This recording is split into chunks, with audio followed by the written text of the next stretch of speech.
Hi, Boo here, and I just thought I'd get a little more in depth on some of the fragrances that I have. Felt like I was kind of rushed and not really being very thorough with some of the perfumes that I have, so I wanted to get a little more in depth in some and talk about some of the ones I haven't talked about yet. Like I said, the only reason I'm doing this is because I'm huge into research. I don't like really buying anything without thinking about it first and knowing what I'm getting into, especially in this economy. So, but I still like to smell really nice. So, I try to get samples, before I purchase or go to a store and check it out. But that doesn't always happen, and I make a lot of blind buys when I'm just sure something is going to be fabulous. And I'm only right about 25% of the time. The rest of the time it's not very good. So I don't recommend blind buying. And that's one of the reasons why I'm doing this. I figured out YouTube is a great resource to figure out other colognes that you want to wear. But unfortunately, most of the people that do a YouTube video on colognes and their collections are 20 and 30 somethings, and that's great. They're fabulous information, but they're all wearing the same thing. It's Vera Wang Princess, or all the Britney Spears, or Juicy Couture, really Chanel Chance. Excuse me, my stomach is growling. There's just a lot of them, and they're fabulous fragrances, but they're just not for me. I'm tall, I'm a big girl, I'm almost 50, which means that I have hit that age of liberation where I'm not under the same constraints that a 20-something-year-old is. I really don't care if people like what I'm wearing or not. It's a bonus, but I am totally out to satisfy myself. No kinky pun intended, but I wear things for myself and my husband, and if nobody else likes it, that's fine. But usually the stuff I wear, people do like. They just didn't know they would like it until they smelled it on somebody. And so I really encourage you, especially you young gals, Vera Wang and Britney, they're rich enough. Go check out some of the more obscure fragrances. And I'm going to try really hard to, and like I said, I don't subscribe to old, young, or anything. So even a 20-something-year-old might get something out of this, some of my perfumes. So please keep an open mind. But this is mostly for the ladies my age or older, that just are really tired of, figuring out or trying to figure out what's out there, and without making a bunch of blind purchases. So one of the things that I talked about before was Fragrantica.com. It's a huge resource for me, as far as it's really good. You put the name in the search box of whatever clone you want to investigate, and it'll pop up when it was created, who's the nose behind it, the company behind it, the parent company, the designer, where it's based out of, what sizes it comes in, what concentrations it comes in, where you can buy it. Then it'll have a lot of customer reviews on there. And then what I really like also, what's most beneficial for me, because the notes in a cologne, I may not like the way they're put together in one cologne, and the exact same notes will be in another cologne, and I'll love it. So what I really find helpful is when people tell me what it smells similar to. It doesn't have to be exact, but just something similar to, so I know, oh, that smells similar to Black Orchid by Tom Ford, so I'll probably like it. Or that smells similar to Britney Spears Curious, so I probably won't. So anyway, I talked about before Jessica Simpson and her Fancy Nights, and I have it actually up here on the Fragrantica.com. I'm sorry, I stutter a lot. And so here's the bottle again of this Fancy Nights, and I know that the young gals there are really turned off by this, probably because of the top notes. And like I've talked about before, let it dry down. Still may not float your boat or melt your butter or string your cheese, but it may. And it's really a obscure fragrance by her, and considering how popular her other fragrances are, I am just shocked that more people don't sniff this one out. So that's Fancy Nights by Jessica, and I still love the bottle. And the notes in that are, let's see, bergamot, Egyptian papyrus, Indonesian patchouli, Bulgarian red rose, and night blossoming jasmine. It was launched in 2010. And like I said before, it smells to me very similar to the old time Taboo, but more sophisticated and more sultry. I don't know how else to describe it. It's lovely. So, and then I also had talked about before Moschino. Am I saying that right? I really hate to mispronounce stuff. It really makes me nuts. Which reminds me, I totally blew it with Thierry Mugler's Womanity. I was adding an extra syllable in there, and I apologize. It's Womanity, not Womanity, whatever. Anyway, this is I Love Love by Moschino, Cheap and Chic series. I don't know if you can see that very well. Ah, I'm going the wrong way. There we go. How about I cover my face? That's best. I really like this. This is to me camping in a bottle. I mean, this is what reminds me of when I walk through a freshly rained on forest in the beginning of summer before everything gets too hot. I'm wearing it today because I just got back from working out, and I love to wear this to work out. And everybody else loves this when I work out too. I do get comments up at the gym, which is rare because people don't usually like you to wear your cologne when you're up at there working out, especially in the weight room.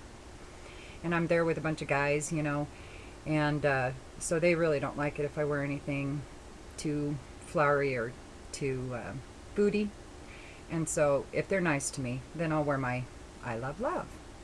And if they make any rude comments to me or piss me off in any way, then I will wear my Caramel Sunset or one of my other Comptoir Sud Pacifiques. That tends to make them very hungry during their workout, and they get very angry with me at that. And so I'm like, well, then you better be nice to me, huh?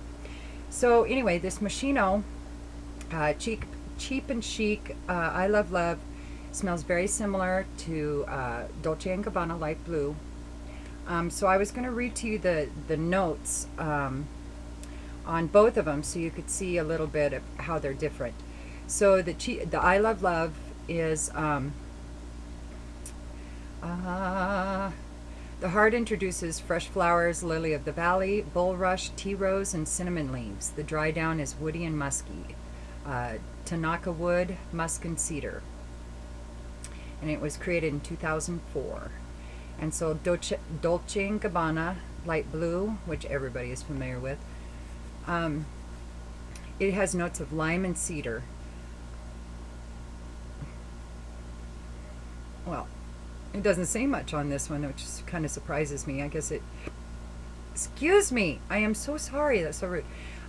Sparkling fruit floral scent that evokes the spirit of the Sicilian summer, mouth-watering and fresh notes of lime and cedar are bringing an image of the south woods of the seashore. Okay, yeah, I'll buy that. Here it says the notes are Sicilian lemon, on the top notes cedar and apple. That's what people are smelling. Another cool thing about this Fragrantica.com, it has the perfume pyramids on here, so that says what the top notes, middle notes, and base notes are as far as the creation goes, and then it has the main notes according to our votes.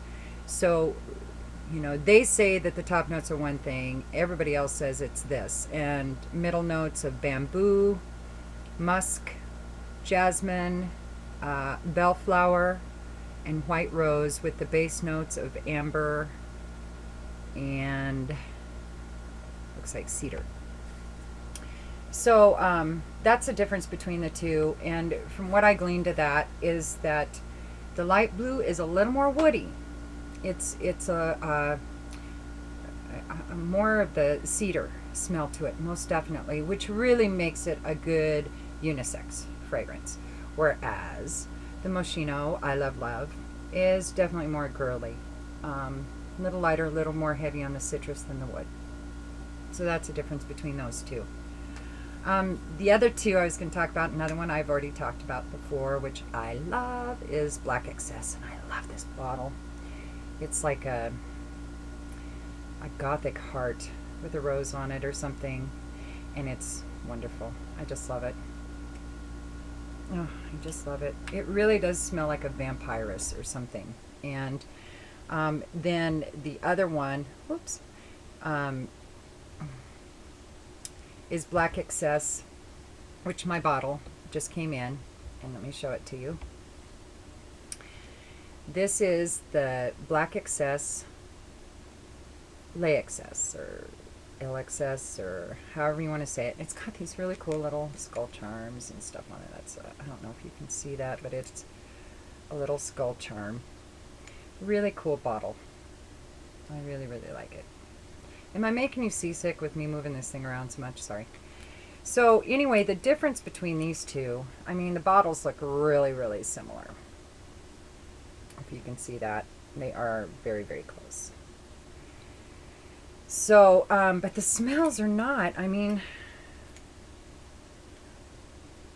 yeah, they're similar-ish, but to me, the LXS, like I said before, has more of a grape top note, but I'm now interpreting that more as a floral, like a rose or, I don't know, lilac maybe? So anyway, I'm going to read you those top notes. And LXS was launched this year, and top notes are neroli, and pepper. Mid notes are jasmine, rose, and night blooming cereus. Base notes are vanille and cashmere wood. And so then the Black Excess, the regular Black Excess for her,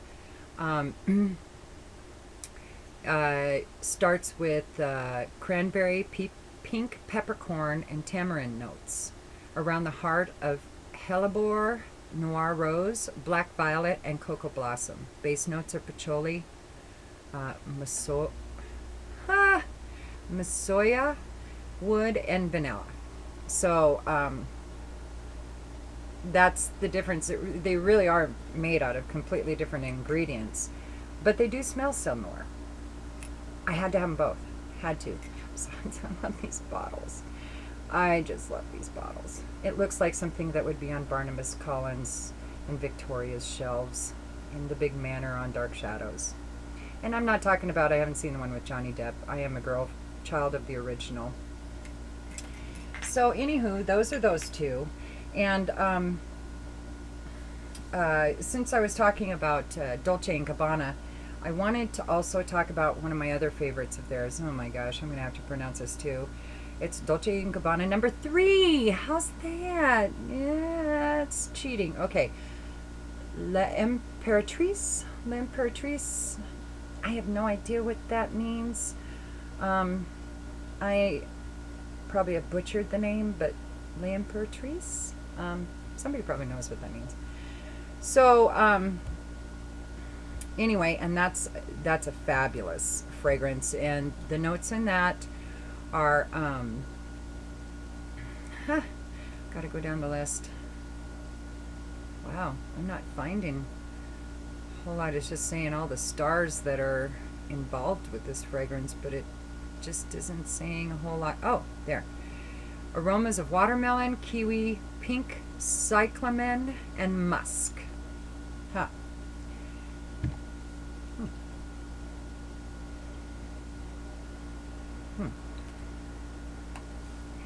Okay, I'll buy that for $1. Actually, it was a lot more than that, but I got this one actually at Sephora.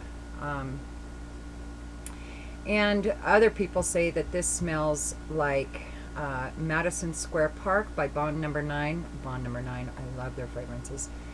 Or OP Juice for Women by Ocean Pacific.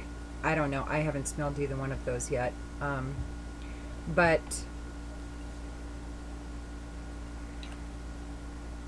I don't know what it smells like. I guess I don't have anything that it smells similar to, otherwise I'd tell you. But it's really light. It's a really good daytime fragrance, I think. It has a hint of light blue in it, but it's sweeter than light blue.